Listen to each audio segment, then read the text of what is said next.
SketchUp is the only program that you need to know as a designer, and if you disagree with me, you're entitled to your opinion, but you're wrong. I'm going to put a little asterisk on this video and say that I am mainly speaking to smaller interior designers, smaller firms, independent designers, anyone that's like not working in like a large corporation. Ultimately, if you're working for a bigger firm, you're going to have to learn the software that they use or the software that other disciplines in that firm use. But for people who are just working for themselves or, just starting out in the design field, SketchUp really has the full package. First of all, it's like super easy to learn. I know that some people are going to disagree with me, but ultimately, it's just a series of creating shapes and lines and extruding them to make whatever kind of model or vision you have in your head. So much versatility and flexibility in this program. You can honestly create pretty much anything, especially if you want to dive into their more advanced extensions and stuff. Like you can create curved shapes, surfaces, pretty much whatever you can think of. You also get access to their 3D warehouse, which has all kinds of pre-made components, stuff that's already been designed by the SketchUp community that you can just import directly into your model to save you all that extra design time.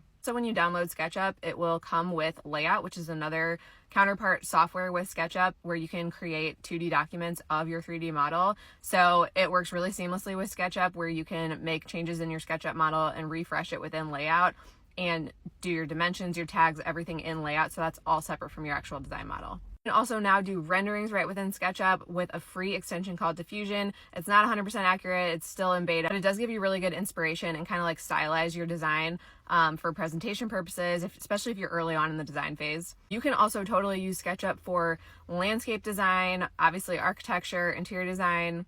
I personally have been using this program since 2008 and I've learned so much. I am basically self-taught.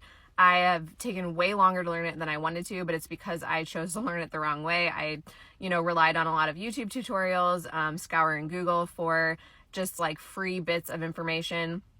And ultimately, it just took me a really long time to learn it. But now I have streamlined my process and I've actually created courses to streamline the process for you too. So you can kind of expedite that learning process and learn it within just a few hours. So some of you have probably tried SketchUp and hearing that, you're like, there's no way that I could learn that in a few hours. But honestly, I have just put all of my information into such a no fluff course that after taking the course, you will be able to immediately start designing your own spaces and you will know all of the ins and outs and insider tips and tricks that I have learned throughout the years. There are some tools that I just learned a year ago that honestly have changed the efficiency in my workflow that I'm just so excited to share with you. So anyway, you can go check those out in my bio. Also give me a follow because I do share some tips and tricks on my page here, but I do try to keep all the good stuff for the actual course. So hope to see you there.